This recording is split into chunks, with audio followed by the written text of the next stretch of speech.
Kalau kalian pengen datang ke Kanada cuma cari uang doang, saranku mending stop tonton video ini sampai sini aja. Jangan tonton video ini untuk seterusnya, karena masih banyak negara-negara lain yang menawarkan gaji lebih tinggi dan kesempatan lebih mudah. Selamat datang di episode pertama series Mirsani Channel, Bunda Budal nang Kanada.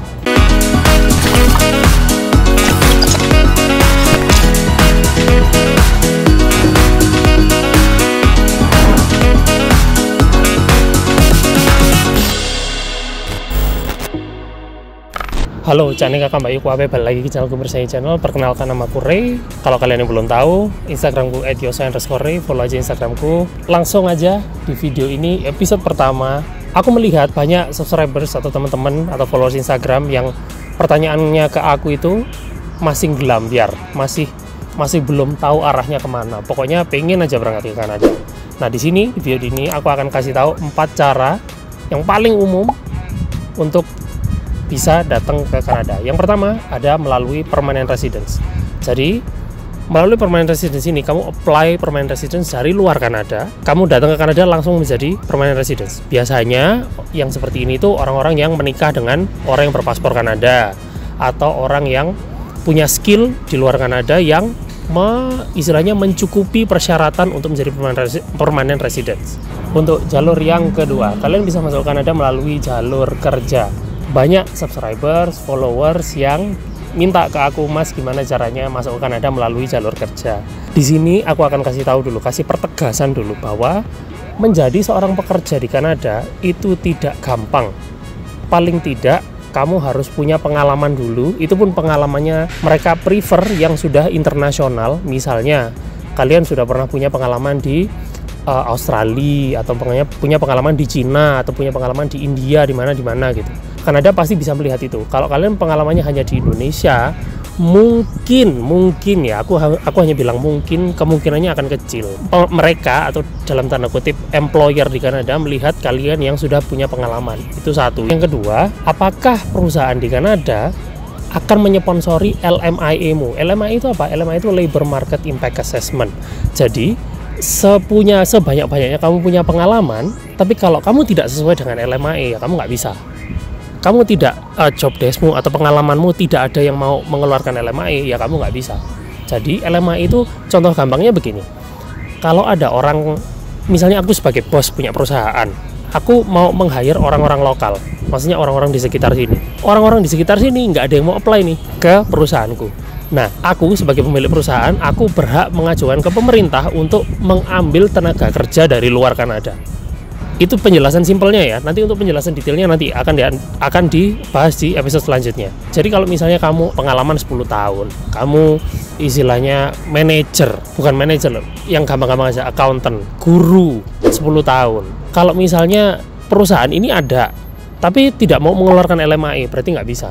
Contoh keduanya mungkin bisa jadi misal nih ya, truck driver.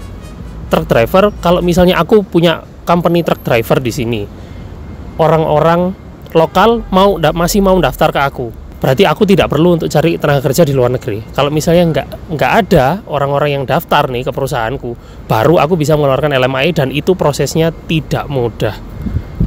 Aku sebagai pemilik perusahaan, aku harus mengajukan ke pemerintah bahwa orang-orang Kanada atau Canadian lokal tidak mau bekerja di perusahaanku. Contohnya seperti apa ya? Kalau yang lagi in sekarang tuh nanny atau caregiver. Itu orang Kanada, orang lokal sini, jarang ada yang mau kerja di bidang itu. Jadi itu kesempatan kalian untuk masuk gitu loh. Jadi nggak melulu punya pengalaman, tapi harus ada LMIA. Dan yang ketiga, biasanya syarat untuk masuk ke Kanada sebagai pekerja adalah banyak dari orang-orang itu ikut agensi, dan biayanya nggak murah. Bahkan update terakhir ada yang laporan ke aku bahwa untuk bayar agensi itu pun bisa diminta 200 juta. Bagaimana? Worth it atau tidak? Terserah pengalaman Anda. Dan cara yang ketiga, ada masuk ke Kanada melalui jalur studi. Ini yang aku lakukan, yang istriku lakukan, masuk ke Kanada sebagai jalur studi. Kita sudah bahas semuanya. Kita sudah bahas mulai dari cerita kita, kenapa kok memilih jalur studi, prosesnya bagaimana. Akan aku kasih semua linknya di bawah, di card sini, dimanapun kalian bisa cari. Pokoknya di sekitar video ini akan aku kasih linknya. Jalur studi ini menurut aku adalah jalur yang paling memungkinkan untuk kalian datang ke Kanada. Karena satu, selain mudah, dua, Kanada ini tipikal negara Kanada ini mereka suka orang-orang yang mau belajar dan pintar gitu. Tipikalnya seperti itu. Karena maka dari itu mereka memudahkan, dalam tanda kutip, memudahkan orang-orang yang mau genuine studi ke Kanada. Nah, keuntungan dari masuk ke Kanada sebagai jalur student sendiri adalah kemungkinan PR jauh lebih besar karena kalian punya Canadian experience, karena kalian akan punya kesempatan kerja di Kanada, bertemu dan berinteraksi dengan orang lokal, bagaimana cara kerjanya, bagaimana kultur kerjanya, dan lain sebagainya. Itu yang menjadikan kenapa kok masuk ke Kanada sebagai jalur student itu yang paling menguntungkan. Salah satunya adalah cerita dari subscribersku yang ini, di bawah sini videonya.